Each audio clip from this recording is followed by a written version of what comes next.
Bonjour, buenas noches, good morning, good afternoon, and good evening, wherever you're dialing in from. And welcome to this live webcast on Agile and Design Thinking for HR teams. We hope with this program we can help you reflect, learn, and create solutions to complex problems your teams are facing, from a basic grasp of design thinking and agile techniques to a completely new mentality of creativity, innovation, and people-centered growth. My name is Cindy Scholz. I am a virtual learning and development manager for the BeNext team at People Matters, and I'm your host for today. And it is my privilege to welcome Elliott Russell, who is joining us for this exclusive webcast. Now, Elliott is a learning and development leader with the Boeing company, currently responsible for supporting over 5,000 employees across Europe, Middle East, and Africa with their leadership and professional development needs. And prior to joining HR, Elliott was a successful business improvement specialist qualified in Lean Six Sigma and Agile methodologies. Elliott has previously worked in engineering for Rolls-Royce, collaborated with NASA, and he used to play football for Arsenal. He is extremely passionate about talent development and supporting the growth of others, and still has Agile and Lean for breakfast each day. A very warm welcome to you, Elliott. I'm so excited that you're joining us today. Thank you very much, Cindy. It's a pleasure to be here. Okay, so the format for today's webcast will be a fireside chat. Feel free to introduce yourself in the chat. Let us know where you're joining from. We're looking for a fascinating conversation, so please don't be shy.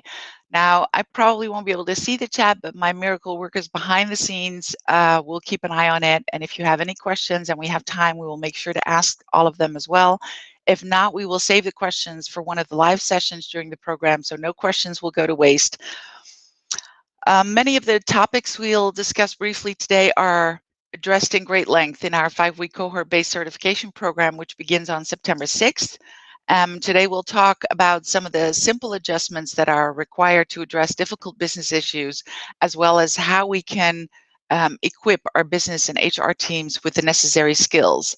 Now, there's a lot to learn on how to enable your teams, and in our effort to do so, we have a lot of questions for Elliott today. So without any further ado, let's get started, have some fun. My first question for you is this one. The program covers both Agile and Design Thinking, among other methodologies, at the service of professionals and leaders to solve complex problems. How would you invite leaders to see or approach these methodologies as different ways that complement each other and as different ways to solve problems? Yeah, that's a great question, Cindy. And so, as you kindly said in your introduction for me, my main background was Lean Six Sigma. And when I was learning about Lean Six Sigma, I was learning about the principles of Lean and the concepts behind that. Obviously, it's very important to understand that there are differences now. There are changes. We've got agile methodologies that are more that are becoming very affluent as well. But I think what the commonality across all of those methods and those approaches is that we need to focus on our end users and their needs and their desires and what we need to get for them, while also maintaining that mindset that there isn't just one way of solving a problem. There's never just one root cause, and there's always multiple reasons as to why a problem occurs. And understanding that is really important for our users. Ultimately, all of these problem-solving methods have one thing in common as well in terms of ensuring sustainability of those resolutions. So when you're implementing your actions, you want to ensure that you've sustained those actions and make sure that it doesn't reoccur going forward. Something that's also important to consider is the fact that when all of these methods require us to really understand our problems to the best level of detail as possible. And this requires huge amounts of information gathering, data gathering where possible, speaking to our users, speaking to our customers, just gathering as much physical information as possible, really, so that we can really define that problem to the maximum. So that then when we come to solutionizing, we come to root cause analysis, we can really then understand the real depth of that problem and why it's occurred, and how we can make sure it never occurs again. So yeah, I think that's probably data is key, is what you're saying. Yeah, data is king. Data is definitely king. It always has been. It's so important to have data around us, and and get all that information. It doesn't have to be quantitative. People always think, I have to have numbers, I have to have physical data. Not at all. In fact, more so in design thinking, we need to consider having that qualitative data. What I mean by that is interviewing our clients, interviewing our end users, understanding as much information about the issues as possible. Asking our clients. I like that. Asking our clients. Yeah. Interviewing our clients. Okay, so a second question. The industry for many years has had a pretty standard way of problem solving. How do you think our attitudes impact how we solve problems, and how do we alter our current thinking pattern?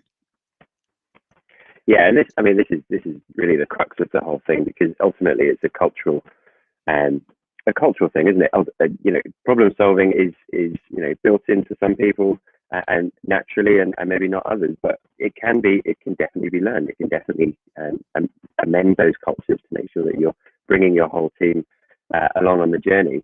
I think ultimately you want to make sure you've got the right people involved. You want to ensure you've got a great level of experience in that team. You want to bring in as many people as possible who can support those decision-making processes. Again, going back to that data gathering piece, you're only going to get the right information if you speak to the right people. When you then get to your ideation phase, so you're brainstorming, you're looking for ideas and solutions. Again, it's so important to bring in the right people who can really understand the issue and help resolve it.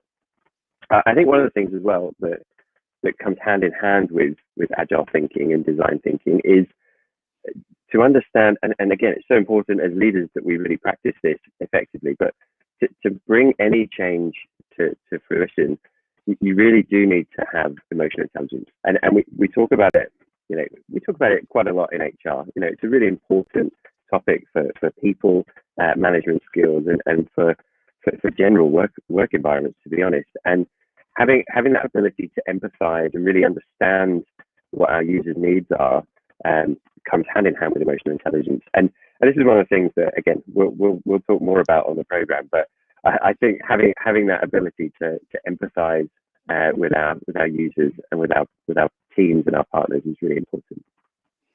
And I love how you say have the right people at the table, because I know that sometimes people think as long as we have as much people as we can around the table, but that might not be the right way to go. You might only need 3 or 5 people. If you already have the data, you need the experienced people to. Exactly, and also actually, I should also mention that it's not just having the right people; it's also creating that safe space. And when we say safe space, we're talking psychologically safe space. We want people to feel comfortable and open to share their thoughts and share their ideas, not feeling like they're going to be reprimanded if they say something that maybe is outside of the box thinking. That those are the ideas we need. Those are the ideas that really generate and spark other ideas and get us to those ideal resolutions. So. Yeah, I think psychological safety is a really, really important factor here as well. Psychological safety, emotional intelligence, absolutely. Totally agree. Yeah. All right. In a world of work defined by VUCA, the need to adapt fast is imperative, obviously. So what does it take to transform a typically bureaucratic and hierarchical organization into one that's more collaborative and more team-based? Yeah, of course. Yeah, great question. I would firstly say that, again, it goes back to that psychological safety. Having that safe space for a team to work in is really important. And again, one of the factors of emotional intelligence is motivation. And I personally believe that having intrinsic motivation for a team, creating an intrinsic motivated group, is really important. And when I say intrinsically motivated, what I'm talking about there is people motivated and wanting to do a good job for the benefit of the team and the company, and just wanting to solve that solution. They're not extrinsically motivated, which might be financial gains and those sorts of things. So if you can really build that intrinsic motivation into a team early on, and get everybody working for the same objectives, the same goals. We often refer to that as the unity of mission or the unity of vision, where everybody's aligned to the exact same target and objective. Then you're going to set that space, that environment where people want to succeed, on behalf of the team more than anything. I think it's also worth mentioning that typically in the past we've seen a lot of teams go for that more typical waterfall action plan. So when we get to the action plan phase of our programs, we often find people doing that old school project management approach where we complete an action, we move on to the next, we complete another action, we move on to the next. Obviously with design thinking and agile thinking, we're looking for more of an iterative, quick, rapid, fail, learn, improve response, where we're doing things in a much faster manner. And I think as part of that, I think one of the hardest things that I've seen certainly to overcome is the understanding that failure is okay, and within reason, failing, and as long as you're learning from that failure and you're implementing some learning and then reiterating and improving, then it's really important to understand that that's okay to do. So yeah, I would say that's probably answer that question. But it has been difficult as well, because you mentioned VUCA there, Cindy, and obviously we've never been challenged more by VUCA over the past 2 years, I don't think. And I think I've been amazed to see so many teams reacting in such a positive way to the environments that they've been thrust into. Certainly in an agile world that we now find ourselves in, we've gone from face-to-face environments, to absolutely no face-to-face overnight, quite literally, and then teams have had to deal with that, and I've just been very impressed to see so many of my LinkedIn colleagues and companies working so effectively in that world. It's been quite remarkable. Yeah, even the people that started out, I was one of those saying, I'm not that incredibly technical, are now very technical and know how it works and how to, yeah, absolutely. And I love how you say fail big. Well, you didn't say fail big. That's what I wrote down.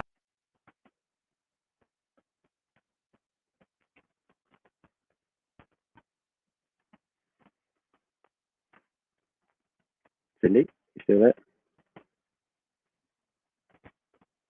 As you learn from it, as long as you just, make mistakes and learn from it and go another direction.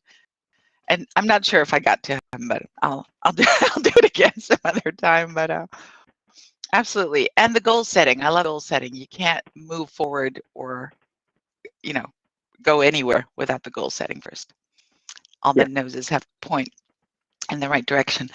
All right. So everybody that is listening and tuning in right now, if you have any questions, please put them in the chat. If we have some time later on, we will definitely ask them. We have Elliott now, so we want to make that. We want to make the most of it. You take that and put your questions in the chat. All right. Next question that I have for you is why. Now we will go into this in depth during the program, obviously, but in your experience, what are some of the key questions that leaders and employees alike should ask themselves before embarking on the journey towards a more agile organization? Yeah, that's a really good question. I think the important thing to really, before you go through any of these huge change moments, is to consider, with any change, ultimately the first thing you want to implement is some form of alignment to a vision, understanding why we're doing this, communicating it to the teams and to the people in the right manner is obviously very important. You really do want to get a buy-in before you go further, I think, with these things. You need at least a critical mass of buy-in from your appropriate leaders and teams and team members across the board. So I think really the questions I would be asking is who do I want on, who do I need to influence first, I think would be the first question. It would be, what do I want to achieve? What are my objectives, or our objectives rather? Again, focusing on the end user. Who are my end users? It's always so important to think about who we're doing this for. Who are the customers, the clients, the partners we need to support here. So those would be my questions. Like you say, we are going to cover that in a bit more detail on the program itself. but yeah, I would say it goes back to, again, thinking about Cotter's change model. It's understanding those key things about, we need to create some sort of urgency about the program. Why is this important? What's the value? What's it going to change? What is going to add to our company and to our people? And again, remembering, the beauty of design thinking is it is more people focused than previous methodologies. And so I think that's a really good selling point for it in a sense, because people want that right now. People want to have that more focus on people rather than process. So I think yeah, there's a few things there. But like I say, I won't give it all away. I won't show my full hand. We'll cover that in the program. Okay, I hear you. Yeah, and I love where you say you need the buy-in, because any change, whether it's going remote or back to where, any change is hard from the get-go. So if without the buy-in, you're lost. I love that advice. Yeah, and focus on the people. I love to focus on the people. Absolutely. yeah. And one of the questions actually that just came in actually attaches to that. So one of our viewers asked, do you think that HR should try to work with operations to understand and empathize with the people on the floor and resonate with them? I think you all almost already answered that, but yeah, I think that would be 100%. Yeah, without doubt. At the end of the day, we need to remember. It depends what the problem is you're solving, but in my opinion, I would always want HR teams to incorporate with everybody in the business. Ultimately, HR is human resources. It's there for the people, to support our employees. And when you're trying to problem solve, you need, as I said earlier, you need everybody involved. You need to understand everyone's needs. You need to understand all of their desires, what they want to achieve. And yeah, of course, that means working closely with everyone on the shop floor, in the operations department, wherever they may be. And it's absolutely critical to work with everyone in the team, yeah, for sure. Otherwise, you're never going to get that unity of mission. You're never going to get that, all those arrows pointing in the same direction. You're gonna have gaps. You're gonna have arrows pointing sideways or the wrong direction, and that will ultimately cause problems in the future. And would you say do it through regular surveys, or would you go for a more personal approach in that? Yeah, that's a good question. I guess it depends on the scale of the business. Obviously, if you're talking hundreds of thousands of employees, then it's obviously going to be difficult to touch each of those. So a personalized video or story, and aligned with a survey might be a more appropriate. But I'd always like to see a personal touch in there, I think, of some sort, if possible. Obviously, for smaller companies, yeah, then if you can go and physically speak to everyone, then I'd always encourage that. I think it has a lot more value, and it builds a lot more respect and trust, I think. And again, we talked about psychological safety earlier, and trust is a huge part of that. And I think in order to build that trust, you do need to have that interpersonal ability, for sure. Yeah, and I was thinking, I've seen other bigger companies do it per department. So have the departments on its own all together decide on what they need and what they want, and have like one spokesperson from that department and one spokesperson from that department. And so, because yeah, like you said, when it's hundreds of thousands of people, then it's not it's not going to be that personal. Okay. Yeah. Go ahead. No, sorry. No, you were right. I was just agreeing with what you said. Oh, okay. All right. And last one, before we take some questions from the audience, please put them in the chat, everyone. So amongst the Agile principles and values, what would be the most imperative ones to implement in the HR process from the get-go? That's an interesting one. I mean, they're all important, I would caveat. However, I would say, so personally, the one that I not struggled with, the one that I found most interesting or most different to my Lean Six Sigma background was people over process. Because in Six Sigma, you're really trained to understand that it's the process that's allowing the people to fail is the method that you're taught. And so when you then come across Agile methodologies and you see people over process, it does take a moment to understand what that really means.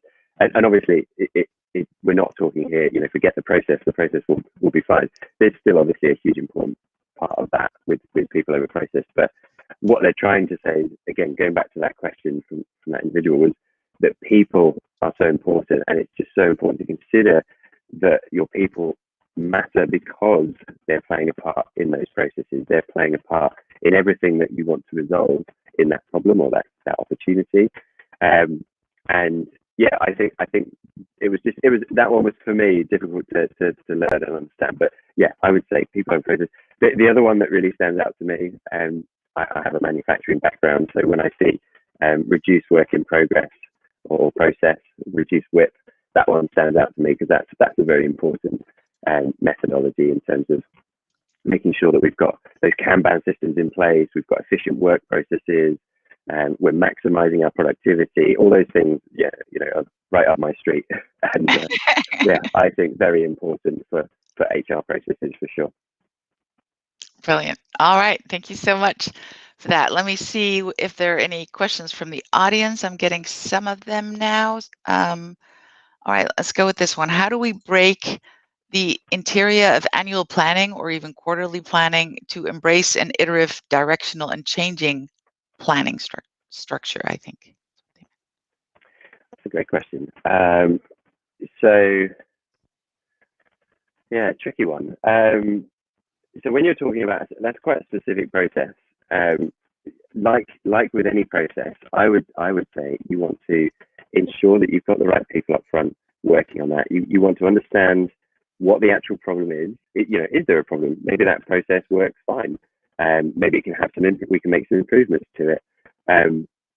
But I think understanding the actual problem, and really, again, go and speak to the people doing that process. Go and speak to the users and the customers that are part of that process, and really understand, what it is.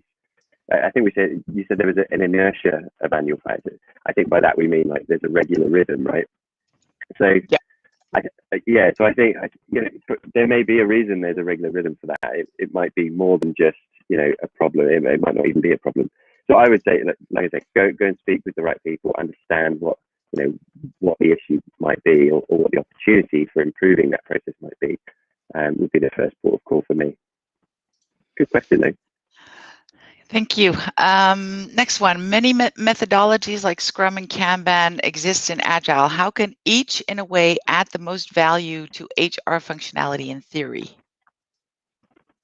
Yeah, great question. So as we said, there's no theory about it. In most cases, when Agile is implemented, you see improved productivity, you see better efficiency, you see faster turnaround of product or process improvement. When we talk about Kanban, I'm a huge fan of Kanban, coming from a manufacturing environment, and I think that in itself is a huge culture change for people to really get into that mindset of not starting another process or product until you've completed the last one, to really having that rigid discipline to focus and finish, essentially. I think it's a really difficult thing to do, but the value is huge. When implemented, the value is huge in terms of productivity. You reduce your work in process, you reduce your WIP, so you've got less waste in your process. Therefore, you've got less inventory, so you've got more cash available potentially, if in the manufacturing world. But in terms of going back to HR functionality, because I think that was the question, if you look at some of the processes that we do in HR, they can all have these processes, and these methodologies can all be implemented to them. At the end of the day, you can implement Scrum, Agile, Design Thinking, Lean Six Sigma. You can implement all of these methodologies to any process. And I think that's something people often don't think about. They think, the common theme is, Agile is software, Lean Six Sigma is manufacturing. That's not the case at all. You can implement all of those methodologies into any transactional process, any process you want. It's just about changing that mindset and really trying it out. To be honest, if you can get a couple of people who are really passionate about these principles and really want to just give it a go with a new process, and they see an opportunity to improve something, then I would say jump on and just give it a go, and you'll see the benefits without a doubt. Can you combine them, or would it be best to just stick with one methodology at a time? Yeah, there's natural crossover with a lot of them. I think, like I said before, the main difference between Agile and Six Sigma is, Six Sigma is really more about data, statistical understanding, statistical improvements, following a DMAIC, which is define, measure, analyze, improve, control format. But again, they all follow the same sort of format. I think the difference with Agile is it is more about that iterative, rapid ideation, try, fail, improve. It's more rapid in that sense. But like I say, any process will benefit from all of these, and I would highly recommend giving it a go. Brilliant, thank you. All right, next one. What is your recommended approach to improve the intrinsic motivation level of employees or team members? Yeah, that is the golden question, I think. Excuse me. Yeah, so you'll have found, I'm sure, working with people that you work with, that some people are naturally more intrinsically motivated than others. Some people want to come to work, get up in the morning because they just love their job, or they just really want to see change happen, whereas others maybe just want to come in, do their job, go home. And that's fine. There's nothing wrong with that. But if you really want to try and improve intrinsic motivation, it's not as easy as it sounds. Extrinsic motivation is obviously much easier. You can offer more money, you can offer bonuses, rewards. That really drives people on. But if you really want to improve intrinsic motivation, what I've found in the past is the best way to do that is through education, through really teaching individuals the benefits of what you're doing. Take them aside, have a one-to-one with those people, and say, look, can you take them through a project? Find what really drives them. Is there a passion that they've got for something specific to what you're trying to support? It doesn't even have to be that. You could find, go up to them and say, right, what have you wanted to improve? You've worked here for 10 years. What is it you'd love to see done a different way or better? And whatever that is, they're going to come to you going, oh well, this process has always frustrated me. I'd love to see this done better. And immediately you've got them, because that's what their intrinsic motivator could be, and you then obviously take them through the processes. Say, right, okay, let's give it a go. Let's work this process improvement together. We'll go through all the methods, we'll go through the steps, and then you'll hopefully see some change and some improvement on their intrinsic motivation levels. But yeah, it's not easy. I'm not gonna lie. That's the hard. I think for me over my career, that's been the hardest thing, is influencing people in a positive way to intrinsically motivate them to succeed. I think that's probably the hardest thing I've found. But great question, whoever asked that. Okay, next one. Can you shed some light on the role of HR analytics in this process? What is the right data to run the analytics on? Oh, and Elliott loves data, so. I do love data. Cindy knows me well.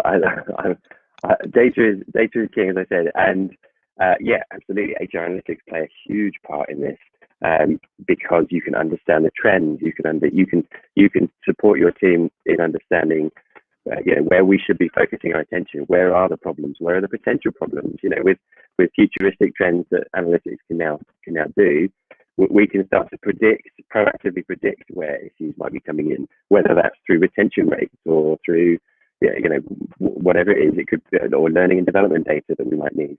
HR analytics have a crucial part to play in this, for sure.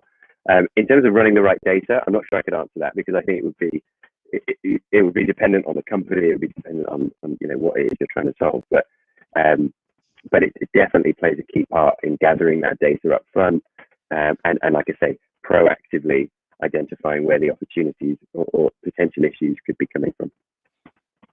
Brilliant, thank you. Next one is, cross-disciplinary knowledge applications are responsible for major breakthroughs. How would you recommend to align HR and business strategy with Agile and design thinking? Oh, these are good questions. Yeah, good question. To be honest, I think we've probably answered some of that already, in the sense that, we've talked about. So, am I right in thinking the question is how do we implement design thinking in HR? Is that sorry? Maybe I misread it. How would you recommend to align HR and business strategy with Agile and design thinking? Yeah, I think, like I say, I think creating some sort of actionable strategy is really important. As we said earlier, you want to align everybody's expectations to what you're trying to achieve. The different again, it comes back like with any cross-functional discipline. You want everybody on the same page. You need everybody thinking the same way. And I'll keep using the analogy, but you need those arrows pointed in the exact same direction.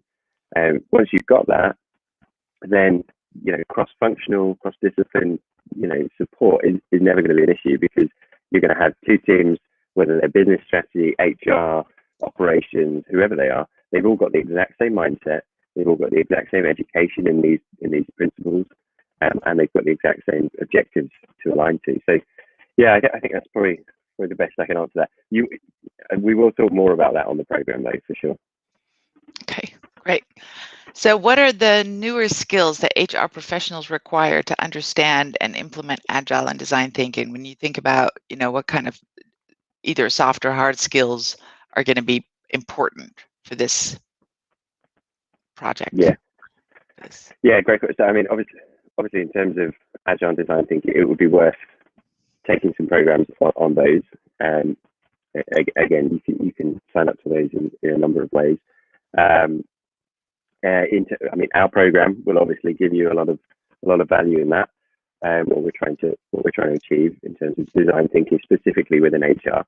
However, in terms of newer skills, I would say, and they're not newer, they're just maybe not focused on a huge amount. But I mentioned it earlier. Emotional intelligence is something I think is a really important soft skill for people to have, and it can be learned. It can be learned. Often people think, I'm not very. You either have it or you don't. Yeah. Yeah, right. That is the typical concept, but that's not the case at all. You can definitely learn it. I've seen it firsthand. I've seen people improve their emotional intelligence through practicing coaching or mentoring others. It's definitely feasible. So I'd say emotional intelligence. I would say learning up more on creating psychologically safe spaces to work in. Certainly as HR locals, that's a really important thing for us to be focused on. I'd probably say those are the key things. Sorry. But empathy, I would add to that list. Yeah, definitely. Empathy, within emotional intelligence. Falls under emotional intelligence. But no, you're absolutely right. Empathy is so important because, again, it all comes back to listening, active listening. The ability to actively listen is so important. Again, we're going to cover that in the program. But active listening is something that I've personally found very difficult to do, but is a very important skill to have when implementing Agile and design thinking. So, absolutely, good question again. You really put me to work today. This is a serious question. Well, this is the last one I have for the moment. In your experience, are there any pitfalls of implementing Agile and design thinking?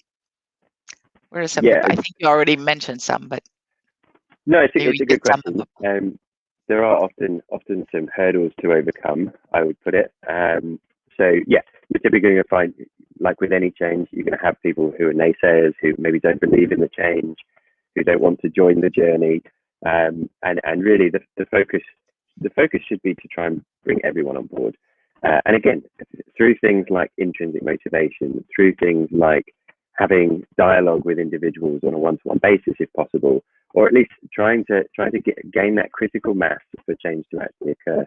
And to be honest with you, in the most part, when I've tried to influence people to learn more about design thinking or Lean Six Sigma or whatever, the key for me has been to show them the benefits, to physically, find that intrinsic motivator for them, sit down and work that project with them so that they then physically see the value that it adds when they do implement it.